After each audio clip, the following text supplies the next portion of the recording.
Azərbaycan növbəti dəfə özünün güc olduğunu, suveren dövlət olduğunu bütün dünyaya nümayiş etdirir. Xüsusilə də şimal qonşusuna növbəti dəfə bunu sübut etmənin məqamı yetişib, belə bir təəssürat yaranır. Çox təəssüflər olsun ki, son dövrlər Rusiya ilə Azərbaycan arasındakı münasibətlər qeyri-müəyyənlik kimi görsənir, amma biraz dərinə gedəndə nə qədər gərgindir, açıq, aşkar, aydın olur və bu gərginliyin səbəbi Moskvadır, məhz Kremldir. Xüsusilə də Azərbaycanın keçmiş Sovet ölkələrinə nümunə olması, məhz nümunə olması, baş tutmuş dövlət modeli Rusiyanı narahat edir, elə cənub qonşumuzu da və buna görə də Azərbaycanın müstəqil, suveren, öz milli maraqlarından çıxış edərək qurduğu o xarici siyasət kursu, təhlükəsizlik çətiri Rusiya tərəfindən hansısa formada bir məqamda, bir zəif məqamda alt-üst edilməyə çalışılır. Köhnə qaydalarla və Azərbaycan da güzgü effekti ilə lazım olan səviyyədə cavab verir. Baku TV-ni izləyirsinizsə, bu cavablar hansı şəkildədir və nəyin cavabıdır bunu bilirsiniz və bunu bilirsinizsə mövzumuza. İndi bax burada davam edə biləcəyik. Ümumiyyətlə Rusiya, yəni yalnız və yalnız rusların mı dövlətidir, yəni Slavyanların mı dövlətidir və Rusiyada yaşayan müsəlman və türk əhali Rusiya üçün nə deməkdir? Xüsusilə də keçmiş müttəfiq ölkələrindən olan vətəndaşlara Rusiyanın son dövrlərdə olan, ortaya qoyulan o aqressiv mövqeyi nə ilə əlaqəlidir ki, təcrübəli siyasətçi və məqamlarla elə Rusiyanın özünə qarşı mövqeyləri ilə seçilən şəxslə bunları danışacağıq. Fəzail Ağamalı və Sərdar Cəlaloğlu ilə birlikdə. İcazənizlə Fəzail ilə başlayaq. Bax, hər şey aydındır, göz qabağındadır, xüsusi izahata ehtiyac yoxdur. Amma Rusiyanın içərisində bu qədər çoxlu qeyri-ruslar varkən, qeyri-ruslara qarşı Rusiyanın bu Kremlin tapşırığı ilə, bu davranışları Rusiyanın intihara gətirib çıxaracaq bir prosesinin başlanğıcı deyilmi? Bunu anlamırlar onlar. Əslində bütün baş verənlər Rus dövlətinin mahiyyətindən və onun məntiqindən doğan bir davranışlardır. Çox vaxtı almadan demək istəyərdim ki, Rus dövlətçiliyinin tarixi başlayıbdır 4-cü İvan Grozdan. 4-cü İvan Grozdan başlayaraq onlar mundirlərini dəyişsələr də mahiyyətlərini dəyişməyiblər. Bugünkü Putinlə 4-cü Grozn arasında heç bir fərq yoxdur. Eyni qəddarlıq, eyni şovinizm, eyni insanlara qarşı qeyri-insani hərəkətlər, ən azı baş vermiş olan hadisələr, bu epizodları bir kənara qoysaq belə, özünün soyu olan, dini, dili bir olan Ukraynanı yerlə bir edirsə, Ukraynada qoca bilmir, qadın bilmir, uşaq bilmir, məhv edirsə, bütün vəhşilikləri orada törədirsə və Ukraynanı işğal etmək üçün o Rus imperiyasının ənələrinə sökənən Rus dövləti ət maşınını qoyaraq Rus vətəndaşlarını da, Rusiya vətəndaşlarını da o ət maşınından keçirsə, bu cür hərəkətlərə o qədər təəssüf lazım deyil. Çünki bu cür vəhşilik, bu cür barbarlıq, bu cür vandalizm, bu cür şovinizm Putinin mahiyyətindən doğur və Putin bu mahiyyəti özündə daşamasa... Yəni, Rus dövlətçilik ənənəsinin mahiyyətindən doğur. Putin bu davranışları, bu hərəkətləri 4-cü Groznun öz övladını öldürüb və onun üzərində bir timsah göz yaşları axıdan 4-cü Groznun xarakterini Putin özündə daşımasa, Putin bugün o ölkənin prezidenti ola bilməz. Bu, faktik olaraq o ölkənin, o dövlətin mahiyyətindən və idarəçi sistemindən irəli gəlir. Rusiya dövləti əslində Qızıl Ordanın varisidir. O Rus dövləti olub Ukraynada. Kiyev Rus dövləti.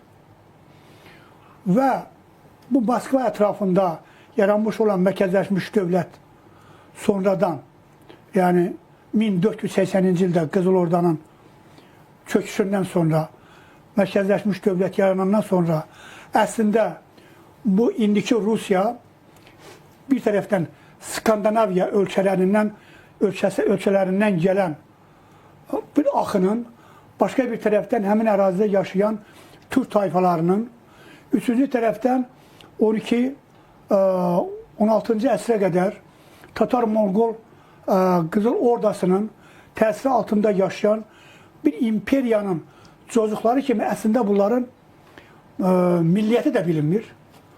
Bugün Putinlə başlamış Rusiyada yaşayan qeyri-Rusları nəzərdə tutmuram. Rus deyilənlərin damarlarında 1000 dənə, bəlkə də ən müxtəlif vəhşi insanların qanı axır.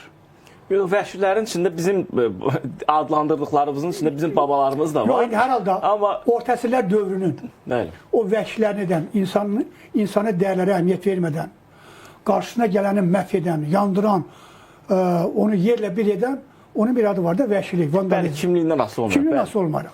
Bunu demək lazım. Bütün bu keyfiyyətləri özündə daşıyan Putin bugün sadəcə olaraq Azərbaycandan özünün intiqamını almaqdadır. Vaxtı yadınıza gəlirsə, Pənah bəylə mən sizin verilişinizdə təyyarə qəzası ilə bağlı fikirlərimi söyləmişdim. Dedim, söyləmişdim, bugün də o fikirdəyəm. Həmin təyyarə qəzası Putin Rusiyasının Azərbaycana qarşı vandal düşüncələrinin, layihəsinin bir elementi idi. İndi başqa bir element çıxıb Yekaterinburgda, başqa bölgələrdə yayılır. Hələ bunun davamı ən müxtəlif şəkildə özünü ifadə edə bilər. Niyə? Çünki Azərbaycan müstəqil xarici siyasət verir. O bizim Yekaterinburgda vəhşicəsinə qətlə yetirilən soydaşlarımızın nəşi də artıq gətirilib, görüntüləri bayaq verdilər, yenə də xahiş edirəm. Yəni bizim söhbətimizin əsnasında elə onlar da göstərilsin, tam yerinə düşür. Tam vəhşicəsinə heç bir məhkəmə qərarı olmadan, heç bir insanlığa sığmayan gecə saatlarında qapını zorla sındıraraq, əlində silah, uşaq, qadın, yaşlı kişi evində olaraq onlara heç bir izahat işi vermədən onları güllavaron etmək, qanlarını tutub vəhşicəsinə aparıb harada gəldi saxlayan, onlara qarşı qeyri-insani hərəkətlər edən bir ölkə, bir dövlət əslində 20-ci əsrin standartlarına uyğun olan, standartlarına uyğun gələn, o kriteriyaları özündə ifadə edən dövlət deyil. Bu dövlətin mahiyyəti orta əsrlərin vandalizmini özündə ifadə edən ənlərini bugün də davam etdirməkdədir. Ən faciəvi cəhət ondadır ki, Rusiyanın rəsmi şəkildə Putin tərəfindən həyata keçirilən bu barbarlıq Rusiya kilsəsi tərəfindən müdafiə olunur. Ona haqq qazandırılır və güya xristianlığın qorunması kimi təqdim olunur.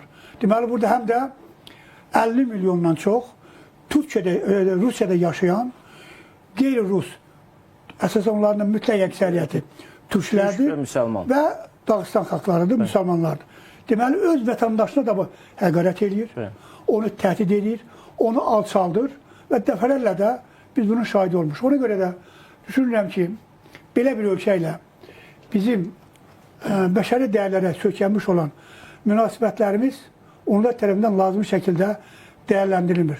İrandan bu yaxınlarda baş vermiş olan hadisə ilə bağlı Rusiyanın vətəndaşları, diplomatları Astaradan keçərək vətənlərinə getdi. Baxın, Azərbaycan hansı yüksək bəşəri dəyərlərə, humanizmə sökənərək onları qarşıladı. Yüksək səviyyədə. Onlar üçün çay süfrəsi düzəltdi. Onları avtobuslara avtobuslara daşınaraq aktiv şəkildə birbaşa otelə yerləşdirildi, oradan da otellərə pulsuz, hamısı pulsuz.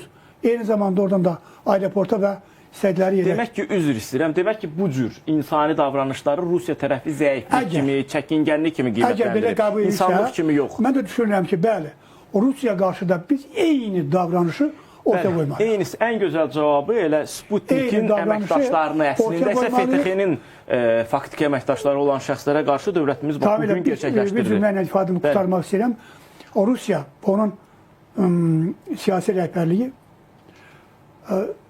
təyyarə qəzasından sonra Azərbaycan dövlət başçısının sərt mövqeyini, qətiyyətini və siyasi iradəsini nəzərə almalıydı. Orada Rus dövlətinə hər hansı bir güzəşt olmadı. İndi bunu nəzərə almadısa, bugün onun əvəzi Azərbaycanda ən müxtəlif şəkildə çıxarılacaqdır. Bugün onların artıq Azərbaycanda keçən bütün konsertləri ləğv olundu, mədəni kütləvi tədbirlər ləğv olundu, Azərbaycanın deputatlarının Rusiya səfəri ləğv olundu və mənə gəlir ki, hətta bizim özümüz bax, Rusiyanın... Üzr istəyirəm, bu görüntülər var, bax bu görüntülər.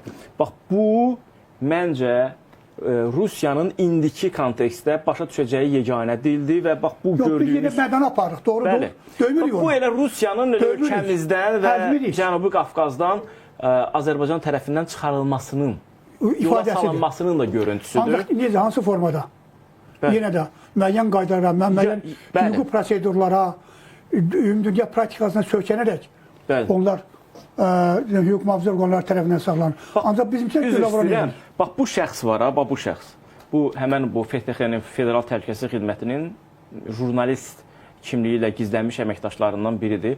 O, hal-hazırki Rusiyanı, yəni, təcəssüm edəcək həm də bir tip kimi də məndə bir simvolik oldu, simvolik bir təəssürat yaratdı. Sizin fikirləriniz aydındır. Sərdar bəylə davam etdirmək istəyirəm.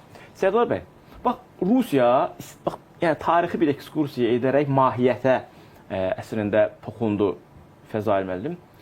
Rusiya çox millətli dövlətdir. Bunu nə qədər inkar etsə də, assimilyasiya etmək üçün əlindən gələni etsə də və buna böyük mənada nail olsa da, bu cür davranışlarla, məqamlarla özbəklərə qarşı, məqamlarla qırğızlara qarşı, indi bizə qarşı bu cür davranışlarla həm də o daxildəki qeyri-ruslara bir siqnal verir. Yəni bu siqnal onlar düşünürlər ki, bax bunlara belə eləyiriksə, siz səsinizi çıxarsanız görün sizə niyə eləyərik. Onlar bunu bu cür verməyə çalışırlar. Və onlar qorxmurlar ki, bu əks effekt verər. Yəni dünya artıq əvvəlki dünya deyil axı. Yəni Stalinin dünyası deyil artıq. Əvvəl onu deyim ki, Rus dövləti, bəli, Rusların dövlətidir, amma Rusiya Rusların vətəni deyil. Rusiyanın 90% türklərin vətənidir. Və bu gün də Rusiyada repressiya məruz qalan, Rusiyada qeyri-qanuni rəftara məruz qalan, alçaldılan, təhqir olan insanların %100-ü türk dilli xalqlardır. Orada nə gürcülərə qarşı, nə ermənilərə qarşı, nə belaruslara qarşı, nə litvalılara qarşı bu cür davranışını nümayiş elətdirmir. Orada yalnız türk dilli respublikaların, türk xalqlarından gedən nümayəndələrə qarşı. Bunun da bir səbəbi var. Yadınıza gəlir, bizim bir deputatımız Xakasiyada bir söz demişdi ki, özbəklər bəlkə öz dədə-baba torpaqlarına gəlirlər. Ona necə reaksiya? O bizim yox, yerli bölgə Dumasının deputatı idi Azərbaycanlı. Onu deyirəm. Bəli, mən də biraz düzəliş elədim. Hə, o nə deməkdir? Əslində baxsan, Ruslar artıq şəkildə düzgün başa düşürlər ki, bu miqrantlar yalnız işləncə gəlmirlər. Həm də həqiqətən öz dədə-baba torpaqlarına sahib çıxmağa başlayır. Məsələn, misal deyim, Rusiyada 100 milyarderin içərisində 5 nəfər Azərbaycanlı milyarder var. Ən böyük milyarderlərin biri özbəkdir. Bəli, Əlişir. Yəni, təkcə bu deyil, elm sahəsində, mədəniyyət sahəsində biz yalnız elə, bizə belə deyirlər ki, Azərbaycanlılar və özbəkli ancaq bazarlardadır, küçəli çəpirlər, elə şey yoxdur. Rus, məsələn, bayaq mən Fəzal bəyə dedim, Rusiya merinin rəsmi məlumatına görə Ruslardan sonra ikinci Moskvada ən çox yaşayan əhali Azərbaycanlılardır. 900 minə yaxın Azərbaycanlı yaşayır Moskvada. Yalnız Moskvada 16%. Bəli, 16% Azərbaycanlıdır. Bu təkcə Moskvada deyil. Demək olar ki, Rusiyanın əksər iri şəhərlərində Azərbaycanlılar çox böyük mövqe tutublar. İş adamları var, elm adamları var, mədəniyyət xadimləri var və s. və s. Və Ruslar başa düşür ki, getdikcə türklər dədə-baba torpaqlarına qayıdırlar. Bu zaman nə edirlər? Vaxtilə Hitlerin Yahudilərə qarşı atdığı addımı indi türk dilli xalqlara qarşı atır. Türk dilli xalq demək. Türk xalqlarına. Türk xalqlarına üzr istəyirəm. Türk xalqlarına qarşı atır Putin bu addımı. Necə ki, Hitler Yahudiləri Alman xalqı üçün, Alman dövləti üçün bir təhlükə görürdü. Putin və onun komandası türk xalqlarını Rusiya üçün, Rus dövləti üçün çox böyük bir təhlükə. Bu da haqlıdır. Çünki demək olar ki, Rusiya əhalisinin böyük əksəriyyəti müsəlman və türk xalqlarıdır. Elə də Rusiyanın ərazisinin böyük bir hissəsi türklərə məxsusdur. Eləcə də Rusiyanı dünyada təqdim edən o qabaqcı ziyalıların 90% türkdür. Özləri də etiraf edir. Dostoyevski, Gorki, Bəli. nə bilim Tretyakov, kim, bunlar hamısı türkdürlər. Yəni Rusiya bir fake dövlətdir. Ortalıqda bir indi məsələ qoymuşuq ki, güya Slavyanların Bəli. orada Slavyan deyilən bir şey Bəli, yoxdur. Slavyan alır. Onu çox gözəl izah elədi o. İkinci bir məsələ var. Rus dövlətinin xarakterinə baxmalı. Əslində Rus dövləti heç Rus xalqının da maraqlarını ifadə edir. Rus dövləti bir qrup cinayətkar, Oliqarxlar. cinayətkar bir dəstənin maraqlarını ifadə edir. Ona görə də açıq-açığına onların davranışlarında, hətta Putinin danışıqlarında, Zakharovun, Peskovun kimi Ukrayna ilə bağlı, Azərbaycanla bağlı, Privaltika ilə danışıqlarında açıq-açığına o cinayətkar psixologiyanın izləri göstərilir, hiss olunur. Baxın, indi bir hadisə baş verib. Bu hadisənin iki tərəfi var. Bu hüquqi bir prosedurdur ya siyasi. Əgər burada hüquq olduğu kimi işləyibsə biz deyə bilmərik. Doğrudan da cinayətkar tutulmaz. Amma biz nə görürük? Cinayət Prosesi Məcəlləsinin bütün tələbləri pozulub. Bir, beynəlxalq hüquq pozulub, prezumpsiya var, günahsızlıq prezumpsiyası. İki, üç, insanlar müdafiə hüququndan məhrum olurlar. Sən bunun evinə gəlirsən, bunun vəkili yox. Sən özün bildiyin ki, buna işgəncə verirsən, hansısa bir... Hətta o Moskvada ki, partlayış törədən taciklər ki var idi, o taciklərə belə bu münasibət göstərilməzdi. Onda sual olunur. Bu Azərbaycanlılara qarşı xüsusi amansızlıq nə mesajdır? Bunlar hamısı mesaj, dövlət tərəfindən verilən mesajdır. Əgər Kremldən verilməsəydi bu ustanovka, heç vaxt orada Azərbaycanlıları ucur öldürməzdi, biləsiniz. Bunu heç kəs deyib. Və bu gündən bu məsələyə Rusiya hakimiyyətinin ciddi reaksiya verməsinin səbəbi odur ki, tapşırıq özləri veriblər. Burada da Azərbaycanın mən tamamilə Sərdar bəy, fikirlərə biz qoşuram. əslində çox gözəl məqamlara toxunuruz. Bax, bu sualın indi sizə də gələr, sizdən də soruşacağım. Bax, yəni bununla mesaj nədir? O mesaj Konkret son nədir? vaxtlar Azərbaycan Rusiya ilə müəyyən münasibətləri saxlamaq şərti ilə müstəqillik və suverenistliyin elə ciddi addımlar atıb ki, artıq Azərbaycanın Rus imperiyasının sərhədini qaytarmaq imkanları yoxdur. Məsələn, bu yaxınlardan Azərbaycan dövlət başçısının Çinlə strateji müttəfiqlik müqaviləsi. Orada həm də hərbi təhlükəsizliklə bağlı bir müqavilə yazır. Yəni Rusiyanın Çinlə qarşı-qarşı durmaq imkanı yoxdur. Və yaxud da Laçında keçirilən üç tərəfli görüş, Pakistan, Türkiyə, Azərbaycan. Bunun özü çox ciddi bir məsələ. Digər tərəfdən həm də iqtisadi cəhətdə, məsələn, bizə deyirlər Rusiya iqtisadi asılılıq. Məsələn, Azərbaycan qəbul edildi 8-lərə. Azərbaycan digər yeni üsul və metodlarla özünün iqtisadi imkanlarını, siyasi imkanlarını başqa bir müstəvidə təmin etmək istiqamətində böyük addımlar atır. Cənubi Qafqazın taleyi Azərbaycandan asılıdır. Həmişə belə olub. Çar Rusiyası vaxtında da, elə Nadir Şahın vaxtında, Qacarın vaxtında. Yəni burada Azərbaycanlılar üzünü hansı tərəfə tutacaqsa, erməni və gürcü o tərəfə baxmağa məcburdur. Yəni fakt biz bunun şahidi olduq. Son Gürcüstandakı proseslər bunu sübut elədi. Hal-hazırda Paşinyanın da Turanla danışmağı da bunu bir daha nəinki Turanla Türkiyəyə getməsi, o Türkiyədən qayıdıb gələndən sonra bu çox ciddi bir məsələdir. Baxın, əslində baxsam, bunu istəyir biraz geniş. Buyurun, vaxtımız var hələ. Deməli, Paşinyan getdi Türkiyəyə. Türkiyədən qayıdıb gələndən sonra Rusiyanın Ermənistandakı bütün agentura şəbəkəni çöktürdü. Həm kilsənin məhvələdi yazacaq, həm də Karapetyan vardı ki, ikinci bir milyarder göndərmişdi ki, o da hakimiyyət çevriş əldə eləsin. Yəni, bu Türkiyənin dəstəyi olmadan, Türkiyənin informasiyası olmadan Paşinyan bu addım ata bilməz. Paşinyan getdi, Erdoğanla və Türkiyədən qarant aldı ki, sən öz içində olan Rusları təmizləyə bilərsən, narahat olma. İndi Rusiya görür ki, Türkiyə Ermənistanı aldı Rusiyanın əlindən, alır böyük sürətlə. İndi o nə eləmədi? O da Türkiyənin buradakı müttəfiqinə qarşı Azərbaycanı geri qayıtıb. Amma bir şey bilmək lazımdır ki, artıq mümkün deyil, Azərbaycanın heç geriyə yolu da yoxdur. Biz ancaq irəliyə doğru müstəqillik və suvereni istiqamətində Türk dövlətləri ilə ittifaqda Pakistan, İran, Türkiyə, Çin, Amerika ilə sıx strateji əməkdaşlıq istiqamətində inkişaf eləyirik. Və Azərbaycanın bugün demək olar ki, Rusiyada elə bir asılığı yoxdur. O ki, qaldı Rusiyada yaşayan Azərbaycanlılar məsələsinə. Mənə elə ki, Azərbaycan hökumətinin bununla bağlı çox aydın bir dövlət proqramı olmalıdır. bu proqramın olmamasına görə elə bir ki, o Leyla ilə türkü məsələsidir.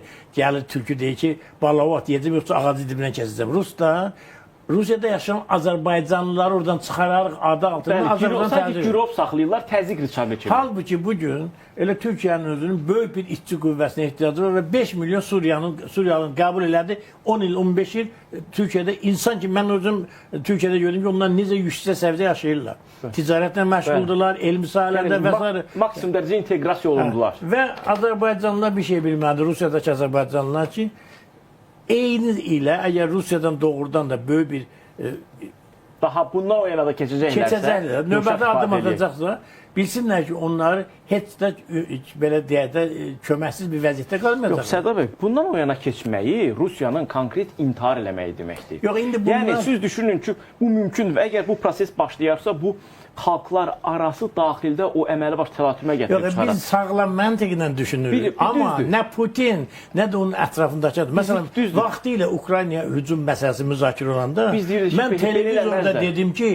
heç vaxt Rusiya bu addım atmaz, çünki herhalde ağıl lazımdır. Bunun arkasında bütün dünya durur. Düşünce olmuyor. Ama bir de baktık ki Rusya hücum elədi. Pravoslavdır, Slavyan qardaşıdır. Ben onu gözlemedim. Yok, ben onu demedim. Ben dedim ki bu elə başa düşəcək ki, artık bu Ukrayna'nın arkasında Avrupa dayanır. Ukrayna hücum, Avrupa hücum demedi. Avrupa bunun karşısına alacaq. Sağcı gün eşitdim ki Rusya hücum elədi. Mən ilk yeganə proqnozlarımın biri bu da çıxmadı. Yox, əslində yəni, orada normal məntiqlə o hardasa Rus ağlına oxşuyur.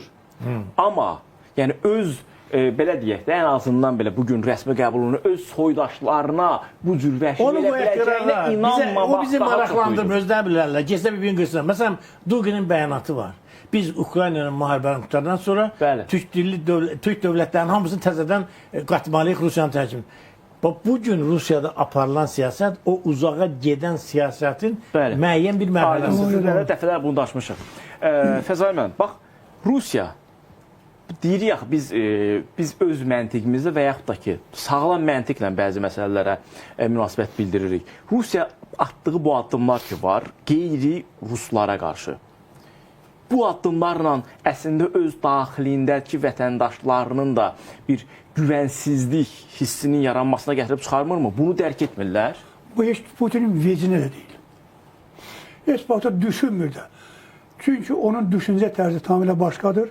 Sərdar bəyin dediyi kimi bu daha çox Hitlerin Yahudilə olan münasibətinin Rusiyada başqa bir formada təzahürüdür. Təkrarıdır. Əgər bugün məncə biz Rus dövlətçiliyinin desək daha yaxşı olar.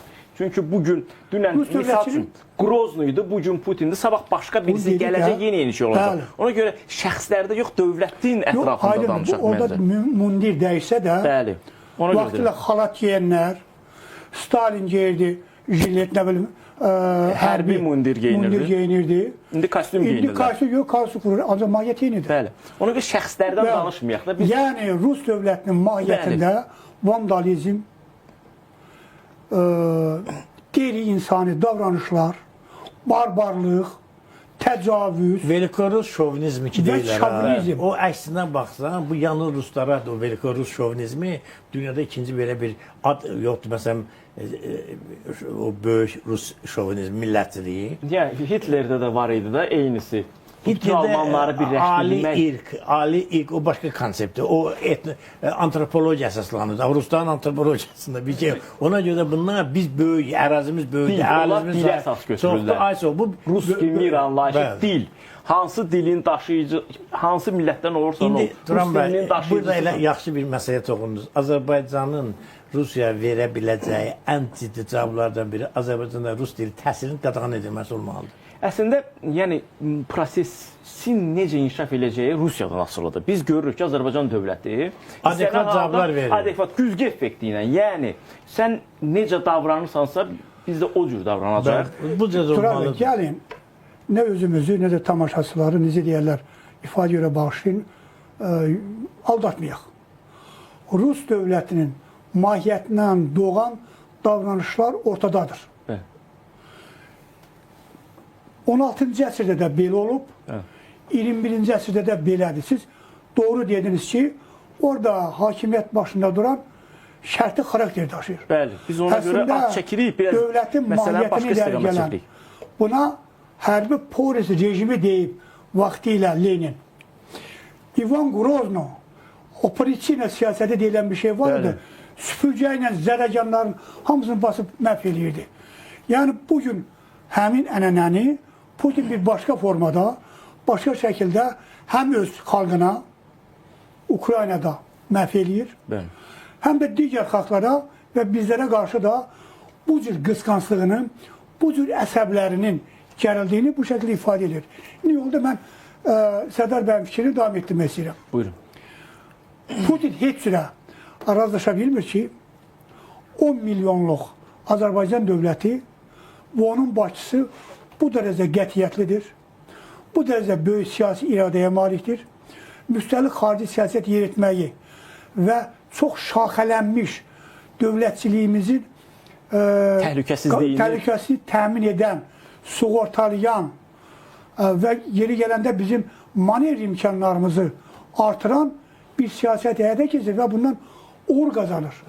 Çin, qardaş Türkiyə, Pakistan, İsrail. Trump'ın elə hakimiyyəti Amerika. Qətiyyən şübhə etmirəm ki, Amerika Birləşmiş Ştatlarının da bu şəkildə olacaq. İtaliya, İngiltərə, Almaniya. Baxın görün. Ancaq Rusiya hansı bir dövlətindən bu cür müttəfiqliyə malikdir? İran özündən betər. Şimali Koreya. Şimali Koreya ondan pis. Bir Çindir, Çin də ağıllı dövlətdir. Çin də elə sadəcə oturub ağacın altında oturub gözləyir ki, elə dostlarsa düşmən olmaz. Çin Rusiyanın şərqini tamamilə götürüb. Onun təbii sərvətlərindən boyun bərələnir. Özünün adamlarını Rusiyanın ərazisində yeridib orada iş yeri açır və s. Yəni Rusiya budur.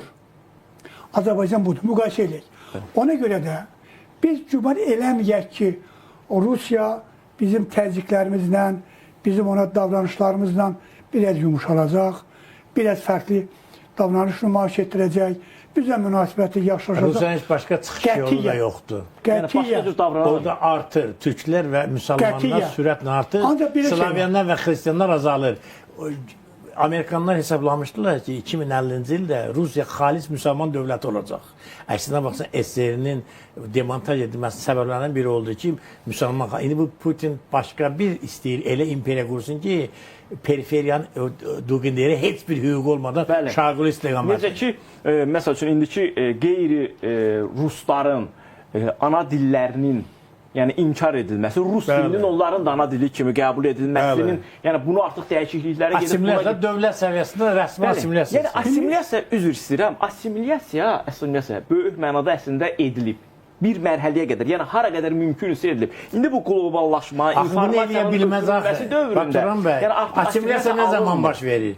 Bir xalq digərinə mədəni cəhətdən üstündürsə, üstün xalq aşağı xalqı assimilasiya edir. Məsələn, gəlib Afrikada sən tutarsan zənciləri, onu assimilasiya edə bilərsən. Amma Azərbaycan xalqı özünün mədəni səviyyəsinə görə Rusiyadan o qədər yüksəkdədir ki... Bizdən söhbət getmir. Oradakı digər, məsələn, türklərdən söhbət gedir. Bir də göstərəm. Elə götürək Orta Asiya türkləri fərqi olur. Türkmənçay müqaviləsindən sonra Rusiyanın tərkibinə cəmisi 200 min Azərbaycanı daxil olub biləsən. Yəni biz belə böyük əhalimiz var. Say çox az idi. O 200 Azərbaycanı Çar dövründə də özünü bərabər tərəf kimi görüb, Sovet dövründə də bərabər tərəf kimi, indi də Rusiyanın bərabər tərəf. Onda burada istərsən sual verin. Bu xalqda necə böyük bir güc, mədəniyyət var ki, Rusiyanın 150 illik assimilasiya siyasətinə məruz qalıb. İndi bir-iki nəfər sözü dəyişir. O baskı ilə bir çox sayımızda artıb, sayımız da artıb, mədəniyyətimiz də inkişaf edib, elmimiz də inkişaf edib, xalqın özünü Rusdan çox-çox üstün olduğunu dərk edir. Yəni Rusiya maraqlıdır ki, öz imperiyasına daxil etdiyi bütün xalqlardan aşağı mədəniyyətə malikdir. Məsələn, İngiltərə əksinə. İngiltərə bilirsiniz də, işğal etdi. 56 dənə müstəmləkəsi vardı. İngiltərə iqtisadiyyatına görə, mədəniyyətinə görə, hərbi gücünə görə onların hamısından üstünüdür. Eləcə də Fransalar götürək. Fransanın əsas müstəmləkələri bilirsiniz, Afrika ölkələri. Amma Rusiyanın bəxti gətirməyib. 9-cu əsrdə Birunisi olan, Fərabisi olan, İbn Sina olan xalqları götürüb özünün yazılı ədəbiyyatı 12-ci əsrdən o tərəfə. Zor gücünə və bu xalqı istəyir ki, necə assimilasiya edə bilərsən? Sən hələ meşədə idin, Türklər dünyaya Xarazmi kimi, Əli Qurtçu kimi, Biruni kimi böyük dahilər verib. Astronomiya sahəsində, fizika sahəsində, riyaziyyat sahəsində, kimya sahəsində, təbabət sahəsində. Nəsrəddin Tusidən başla. Hələ mən heç Amma bir şey də var da. Bax, biz təbii ki, mən indiyənə qədər bu təsbiti eşitməmişdim. Doğrudan çox maraqlı məqamdır. Bu ayrıca müzakirə mövzusudur. Yəni ki, istila etdiyi xalqların hamısında mədəniyyət aşağı olub. Aşağı olub. Bu doğrudan belədir. Bu faktdır, bəli. Bəli, fakt. Bax, indi biz assimilyasiyadan danışırıq da. Gəlin etiraf eləyək ki, məsəl üçün Qazaxıstan. Bəli. Bu gün Qazaxıstan müstəqilliyinin böyük bir qismini, xüsusilə də hal-hazırda güya bəyənmədikləri Nazarbayevin sayəsində Ruslardan və Ruslaşmadan qurtulmağa həsr edib. Yəni Bəli. Qazaxıstan dövlətinin müstəqillik mübarizəsi, yəni Qazax kimliyini yəni özlərinə izah etməkdən Turan bəy, ibarətdir. bax, mən sizə bir şey Bu demək deyim. ki, müəyyən mənada nail Turan olurlar. bəy, mən sizə bir şey Sadəcə deyim. bu informasiya dövrü ki var. Mən qudam Qazaxdır. Qazaxdır. Mən Qazaxdan tezcə gedib gəlirəm. Qudamız Qazaxdır? Bəli. Ay, Təsəvvür elən ki, 60-cı illər Qazax bəy, Ermənistanda və Naxçıvanda olan milli adətlərimiz vardı. Var. Mən onu Almatada, yəni paytaxtda, Qazaxlarda gördüm. Saxlayıblar. Bizdə 60-cı illərdə var idi o adətlər. Amma Qonağa necə qarşılamaq, Bəli. necə pay qoymaq, necə onu nə bilim əzizləmək. Mən onda təəccüb qaldım ki, ya bunlar nə qədər bu bizim milli kimliyimizi saxlayıblar. Daha çox qoruyublar. Amma Qıpçaqlardan gələn. rəsmi səviyyədə sən dediyin Bəli. kimidir. Rus dili, çünki onlar da 4-cü sinifə qədər milli dildə oxuyurdular. Ondan sonra orta və ali məktəb rus dilində. Təkcə Azərbaycandan başqa Bəli. bütün SSR respublikalarında belə olubdu. Yox, Biləsən. Gürcülərdə, ermənilərdə də elə olub. Yox, onlarda da Yox. dövlət dili yalnız Azərbaycanda olubdu. Dövlət dili, rəsmi olaraq, bəli. Dövlət dili olmayan sonra universitet təşkil edə bilməzdi. Yəni Heydər Orta Əliyevin Asiyada, sayəsində. Orta Asiyada biləsən, o qədər o mədəniyyəti saxlayıblar ki, o deyir, onlar o mədəniyyətin saxlamasına geri kimi. Halbuki bu konservativdir. Xalqın konservativ xalq qədər güclü xalq yoxdur. Məsələn, İngilislərin dünyaya ağalıq eləməsinin bir dənə səbəbi var. İngilislər konservativ. Bu gün də İngilislər 16-cı əsrdə bəzi qanunlar var ki, o qanundan idarə edirlər. Və bu gün də İngilislər 16-cı əsrdə necə adətləri vardı, saxlayıblar. Xalqın belə böyük sürətlə özünün simasını dəyişməsi xalqı məhv eləyər. Əslində bir şey də çox maraqlı məqama toxundunuz. Rus seri dövründə, Çar Rusiyası dövründən sonra Rus seri dövründə ruslaşma yalnız dildə baş verib. Dildə. Bizim Rus bir də rəsmi idarəçilikdə. O aydındır. Xalqa yenməyib. Xalqın həyat tərzinə yeri olmuyor. Fikir verin, Rusiya ilə bağlı müəyyən proseslərdə bir-iki o dırnaqarası yalını demirəm mən. Rusiya ilə bağlı proseslərdə ən çox anti-Rus mövqe ortaya qoyan kimlərdir? Bizim Rus dillilərimiz, Rusca təhsil alanlarımızdır. Və bu da sizin o ortaya qoyduğunuz o tezi dəstəkləyir. Yəni ancaq dil dəyişə bilir öz aləmi. Amma 60-cı illərdə mən danışdım, dəyişə bir maraqlı fakt deyəcəm. 60-cı ildə bizim kəndimizdə ağbirçək qadınlar və kişilər heç vaxt pomidor yemirdilər. Deyirdilər ki, bu Rus pomidorudur. Mağazindən gəlib konfet almırdılar. Deyirdilər ki, Rus konfetidir. Hansı assimilyasiyadan gedir ki, xalq iyrənirdi, aşağıya bax. Məsələn, biz bir adamı söyəndə deyirik ki, erməni oxşar. Bu nə deməkdir? Biz özümüzü o qədər ermənilərdən üstün bilirik ki, erməniyə oxşamağın özü təhqir hesab edilir. O cümlədən bizim məsələn əhali arasında da Rusa oxşatmağın özü də təhqir kimi qəbul olunur. Bunlar hamısı var, amma indi biz bunu bu cür burada ifadə edəndə kontekstdən çıxarıb Azərbaycan televiziyalarında artıq fərqli hər halda biz nə Mərdan qədər, nə Solovyov qədər, nə o Maydandır, Mardandır deyərək Bakı Rus şəhəri olub. Bədbax olub da Moskvanın özünü sən sübut elə ki, Rus şəhəri olub. Sonra gəl Bakıya sahibçi. Moskva Türk şəhəridir. Elə o deyirəm da. Rusiyanın demək ki 90% şəhərləri Türk şəhərləri. Aydındır. Yəni bu bir mənalı. İndi mən buna cavabı üzrə bir də cavab verir. Azərbaycan sonra hansı addım atmalı? Azərbaycan mütləq Roma statusuna daxil olmalı. Biz biraz irəli gedirik. Onlara gələcəyik. Buyurun. Mən dayandığım yerdən fikrimi davam etmək istəyirəm. Bugün ölkə prezidentinin qətiyyəti, siyasi iradəsi hər kəsə bəllidir. Ən yüksək səviyyədə Azərbaycanın milli və dövlət maraqlarını qoruyur. İndi bizim xalqa lazımdır ki, heç zaman Rusa qarşı münasibətdə çomağı yerə qoymasın. Rus dövlətinə siyasətinə qarşı münasibətdə çomağı yerinə qoymasın. Heç bir halda. Və eyni zamanda bugün Azərbaycanda oturub, Azərbaycanda vəzifə daşıyan Azərbaycan soyadını, adını özündə ifadə eləyənlər, əlində səlahiyyət olanlar işdən getməlidir. Yəni Rusiyanın təhsil idarəsində olanlar. Rusiyanın agenti. Onunla bağlı əminəm ki, dövlət özü hansısa Yəni tədbirlər bu mənim görür. fikrimdir ki, onlar əslində bu gün Təhlükədir. 5-ci kolon rolunu oynayırlar. 5-ci kolon rolunu oynayırlar. Onlar hansısa bir şəkildə, hansısa bir Ən formada böyük təhlükə onlardandır. Rusiya xidmət edirlər və Azərbaycan dövlətinə xidmət onları o qədər də maraqlandırır. Fəza İmişlər siz yadınızdan çıxdı. Fəza müəllim, burada bir düzəliş eləyim, biraz yanlış anlaşıla bilər.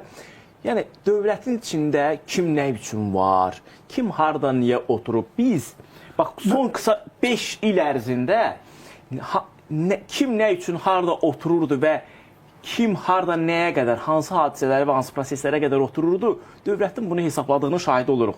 5-ci kolon var, təsir agentləri var, bildiyimiz, bilmədiyimiz və Mən bir dənə misal çəkmək görünür ki, dövlət də bunu hamısı nəzarətdə saxlayır. Məsələn, bundadır ki, dövlət, babamız, bizim ən çox sevdiyimiz bir dövlətdir. Bəli.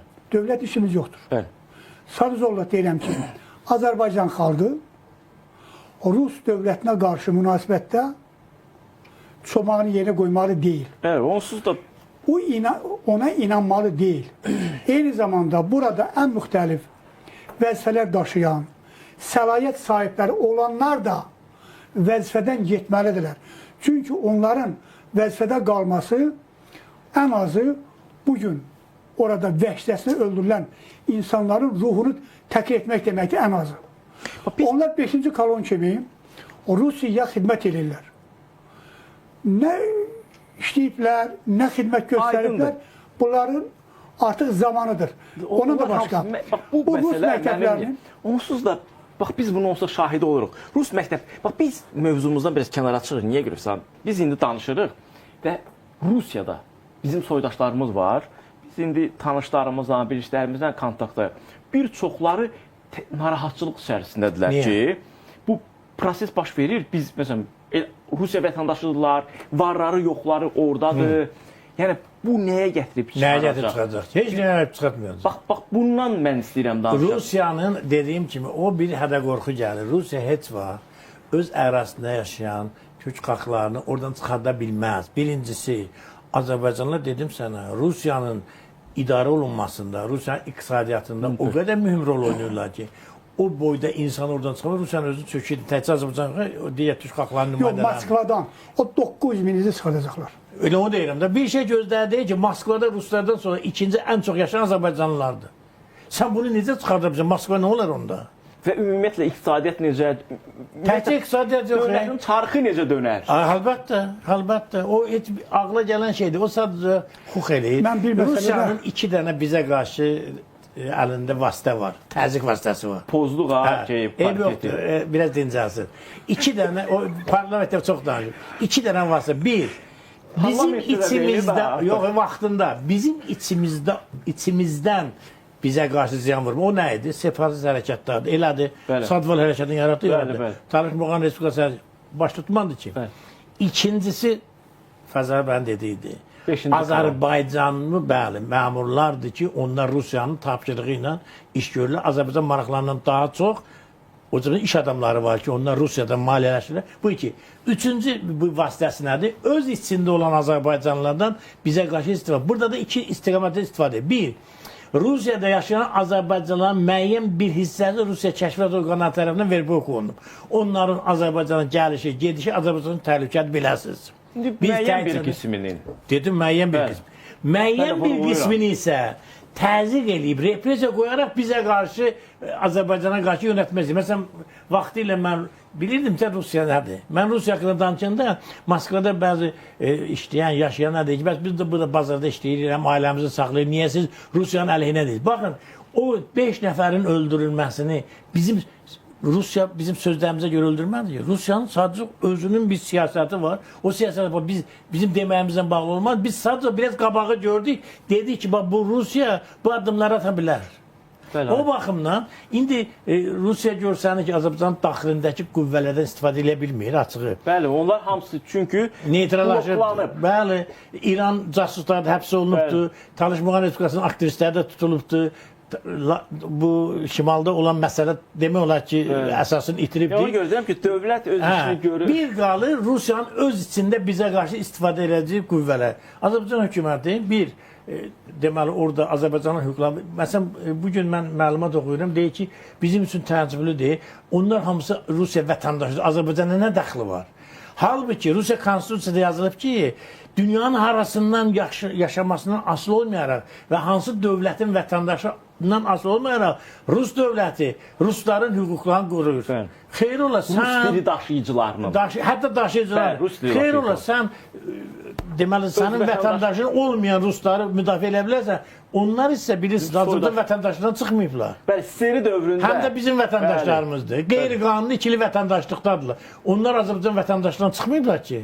Bəli, seri Və pasport digər olub, birbaşa Rus pasportu tərəfdən alıblar. dünyanın harasında olmasından asılı İlham Əliyev prezident seçilində dedi ki, mən dünyada yaşayan bütün Azərbaycandan Azərbaycanlıların prezidentim. prezidenti. Ona görə də İlham Əliyevin borcudur. İranda Azərbaycan türkləri ilə bağlı bir problem olanda mövqe ifadə eləsin. Amerikada olarsa eləsin. Və necə ki, Avropa İsrailin o məlum o Bəli, bəli, Cənub Azərbaycanla bağlı xəbərdarlıq elədi ki, ehtiyatlı olun və nəzərə də aldılar. əlbəttə, əlbəttə. Fəzal bəy, buyurun Fəzal bəy. Gah bəy deyirəm, gah müəllim deyirəm, siz də bizimkidir. Əsas Əvvəli bəy olub da. Bəli.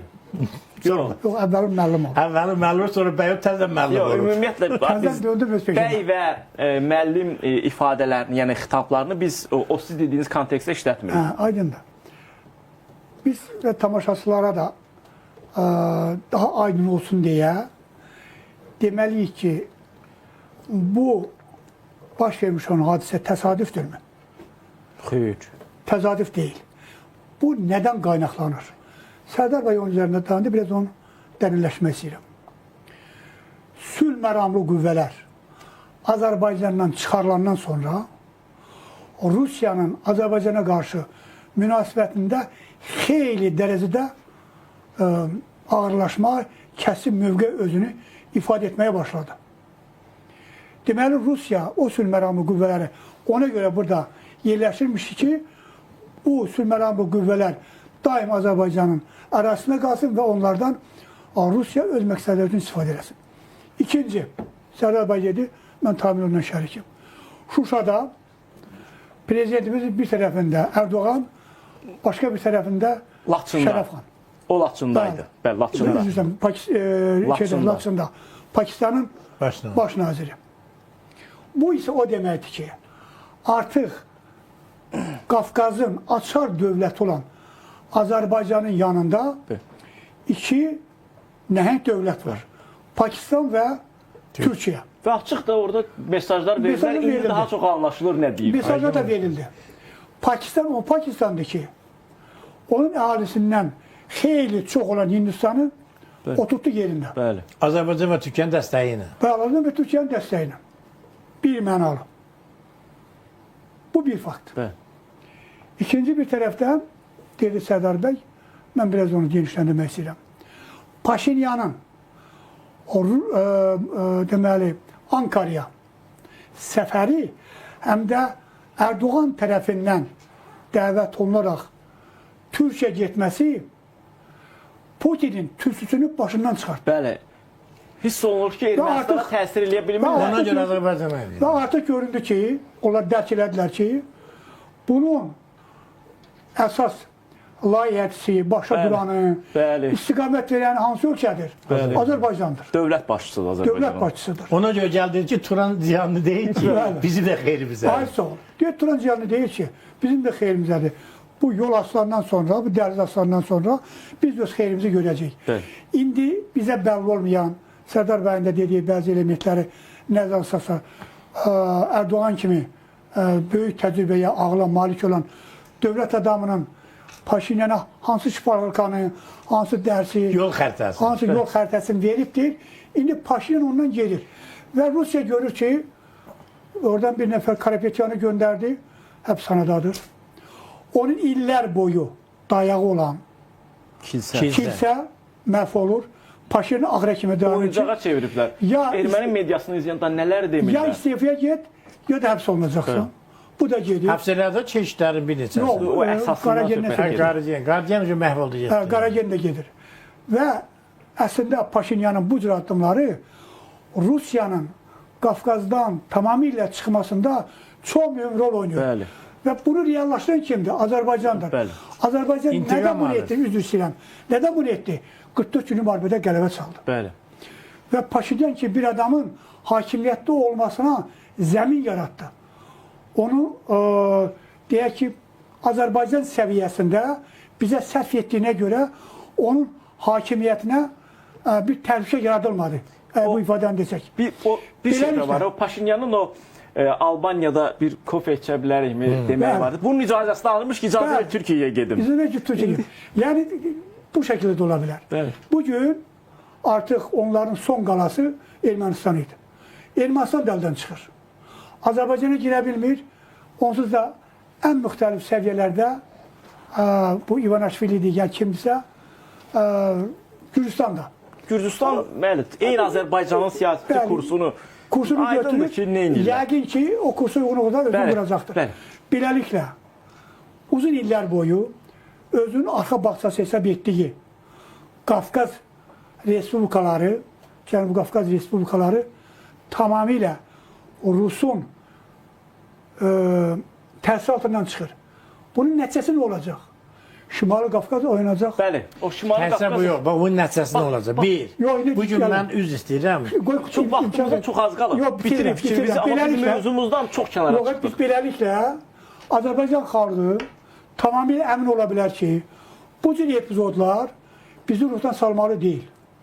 Bu cür epizodlar təəssüf ki, belə baş verib, bu Rus şovinizminin, Hə. vandalizminin nəticələridir. Öz xalqının qədrini bilməyənlər digər xalqların qədrini hardan biləcəklər? Bax, mən Və beləliklə, maraqlı bir məqama gəldiniz. onlar, Bax, əgər ki, deyirəm, tutarım, əgər onlar veriliş də bitir. kütləvi şəkildə güya Azərbaycana deportasiya olunsalar, bu sadəcə mümkün olan şey Mümkün deyil. olan bir şey deyil deyirsən. Ən azı elementar şəkildə bax, mümkün olan siz bir şey şey deyil. dediniz. Cənubi Qafqazın Rusiya nəzarətindən çıxmağı bu prosesin artıq sərhəddin Şimali Qafqazda olması deməkdir. Bax, bu qeyri-ruslara qarşı bu davranışlar nəticə etibarilə Rusiyanın içərisində olan ikinci dərəcəli vətəndaş kimi Turan bəy. bu və ya başqa şəkildə yaşayan, bunu Siz- görən insanlara da təsir Kiçik edir bir axı. insident oldu da Azərbaycan adekvat cavab verir Sputniklə. Bəli. Baxın görün Ukrayna və Orta Asiya respublikalarından rəy yazanda nə yazıblar? Hamı Azərbaycana Rusiyanın qarşısında duran nə bir güc kimi baxır. Bəli. Hamı ondan nümunə götürməyə çağırır və hamı Azərbaycana dəstək verir. Bəli. O deməkdir ki, Azərbaycanın bugünkü durumu Orta Asiya respublikalarını da özünə inamı qaytaracaq və Bəli, Rusiyanın qaytarır, repressiyasını görünür. qaytarır. Bəli. Eləcə də Ukraynanın özünə yeni bir inam, yeni bir Rusa qarşı Bəli. müqavimət gücü verir. Mən nə demək istəyirəm axırda sözümü? Azərbaycan hansı addımlar ata bilər Rusiya ilə bağlı? Biz tutaq ki, kimsə öldürə, biz vəhşi Rus deyirik Bəli, ki. qətiyyən. Dağıstanın insanlar- məsələsini qaldırmalıyıq. Putin öz dili ilə dedi ki, Dağıstan Azərbaycan torpaqlarıdır. Dağıstan məsələsini qaldırmalıyıq. Bir. İki, Roma statusuna daxil olmalıyıq. Çünki Putin haqqında cinayət işi qaldırılır. Üç, Rus dilinin Azərbaycanda tədrisi dövlət tərəfindən ləğv edilməli, ictimai sektora verilməli. Buyurun gedin. Yəni ödənişli əsaslarla olsun. Mənə elə gəlir ki, Azərbaycanın bu üç addımı Rusiyanın ən güclü cavabı olacaq. Yox, yəni biz indi gedişata baxırıq da. Yəni Rusiya hər halda bir məqamdan sonra biraz ayıq başla istənilən halda ayıq Heç vaxt ayılmayacaqlar. Onlar heç vaxt onda serinin taleyini etdirmək, serinin taleyini Əslinə yaşamaq. baxsan bu reaksiya, Eyni. bu reaksiya özünü saxlama instinkti, məhv olurlar, dağılırlar. Bu cür zorakılıqla, açıq quldurluğuna güya özlərinin güclü olduğunu nümayiş Bu etdirmək 20 yanvarda o Həmin törədilən hadisədir. də bənzər yanaşmaydı. Həmin hadisədir. Yəni bu dərəcə dərk çıxartmayıblar tarixlərindən. Bu bilirsiniz, onlar hakimiyyətdə olan adamlar bizim kimi düşünmürlər. Onlar məsələn açırlar, qızılı qapılar açırlar Putinə. Putin elə bil ki, dünyanın ağasıdır. Halbuki o bilmir ki, ayağın altındakı o stul çəkiləndən sonra o heç kəs olacaq. Bəli. Mən sənə bir şey deyim, vaxtilə Sovet hökumətində Moskva meri getmişlər Çinə səyahətə. Orada Myasnikov demişdi, Komsomolun katibi ki, SSR-in gələcək rəhbəridir. Çindən zəng eləmişdilər Brejnevə ki, deyirlər ki, bu peşədə nədir, bu gələcək rəhbər olacaq. Qayıdan kimi onu Sovet Kıbrıs Siyasi Bürosunu çıxartla elədilər. Sonra bir rejim ona zəng edib ki, bir problem yoxdur deyə mənim qızımı tutuklayıb ver. Putin o vəzifədən gedəndən sonra o vəzifə Aydın məsələdir ki, biz bunu heç onu da qoyaq qırağa. Qəddafinin simasında da Bəli, gördük. Səddam Hüseyn. Səddam Hüseyn biraz başqa, yəni Qəddafinin yəni bir anda necə o hakimiyyətinin yox olduğunu şahid olduk. Çavuşesku necə olmadı Bəli. mı? Yəni əslində yəni ki, biz burada toxunmaq istədiyimiz nədir? Rusiya Mən bir dövləti- müxalifət kimi söz edəməsəm. Azərbaycan müxalifəti Rusiya qarşı Azərbaycan iqtidarının tutduğu bu durumu bir mənasıyla dəstəkləyirik və hakimiyyətin yanında hakimiyyət özünü tək hesab eləməsin. Yo, onsuz da Rusiyanın bütün bizə xalq qarşı olan hakimiyyəti düşmənçiliyinə qarşı Azərbaycan hökumətinin atdığı bütün adekvat addımları bir mənada həm xalqımız dəstəkləyir, həm də müxalifət dəstəkləyir. Yəni burada 44 günlük müharibədə olduğu kimi Eyni. fikir ayrılığı deyilən bir şey ola Tamamilə bilməz, doğru. olmayacaq da. Bəli, son bir dəqiqəmiz siz Bir dəqiqəni qurtarmaq istəyirəm. Əslində Rusiya bu gün məhv olmaq təhlükəsi ilə üz-üzədir Bəli. və Rusiyanın çökməsi, parçalanması, bölünməsi qaçılmazdır. Əgər bu cür davranmağa davam edərsə, Əslində bu Elə davransa da davranmasa gedir. Yəni Ukrayna ilə başlanmış olan müharibə o Rusiyanın məhv olmasının başlanğıcıdır. Oradan başlayan proseslər o Rusiyanı çökürməyə SSR-nin aparır. Əfqanistan necə dağıtdısa müharibəsi, Ukrayna müharibəsi. Eyni şəkildə Rusiya imperiyası çökməyə doğru çox böyük sürətlə gedir. Buna heç kəsin şübhəsi olmasın. Sadəcə olaraq biz bu proseslərdə kifayət qədər təmkinli, ağıllı, səbirli, ölçülüb biçilmiş davranışlarımızı ortaya qoymalıyıq ki, çökən bu nəhəng binanın altında qalmayaq, onun fəsadlarını yaşamayaq. Bəli. Və beləliklə yenə də xalqımız, Allah başımız sağ olsun, Allah dünyadan köçən vəcdəsinə qətlə yetirilənlərə Allah rəhmət eləsin, ruhları şad olsun, yerləri cənnət olsun. Elə ən böyük təsəlli odur ki, dövlət onların bu cür qət edilməsinə laqeyd qalmadı. Bəli. Bunun özü Bəli. çox böyük bir Elə təsəlli. mən onu dövlət demək istəyirdim yenə də ki, həmrəy oldu. Bəli. onu demək istəyirdim ki, bax onların yanında bütün Azərbaycan xalqı, Bəli, bəli. müxalifətli bütün siyasi partiyalar, xalq dövlət başçısı ilə bərabər xalqın Hər bir yanında. Azərbaycanlının Yekunlaşdıq. hüquqlarını Bəli. qoruruq. Təşəkkür edirəm sizin hər birinizə. Sağ olun. Əslində bizim o qoyduğumuz suallar ki var idi, onlara həm də siz dolayısıyla cavab verdiniz daha böyük bir kontekstdə. Əziz tamaşaçılar, xüsusilə Rusiyada yaşayan soydaşlarımız, bu baş verən proseslərdən narahat olmayın. Siz həm də bax o dövlətin, Rusiya dövlətinin sahibisi siz olmasanız, nə iqtisadi, nə ictimai, nə sosial baxımdan Rusiya dövləti mümkün deyil və onlar da bunu məncə anlayırlar. Yəni anlamasalar dövlət olmazlar deyirik, amma hər halda təcrübəli şəxslər biraz fərqli fikrə səsləndirdilər. Səbirlə, təmkinlə, təxribatlara uymadan bu proseslərin sonunun nə olacağını gözləyin, biz də gözləyirik və bu zaman hansı hadisələr baş verir, onlardan da xəbərdar olmaq üçün Baku TV-ni izləyin. Hələlik.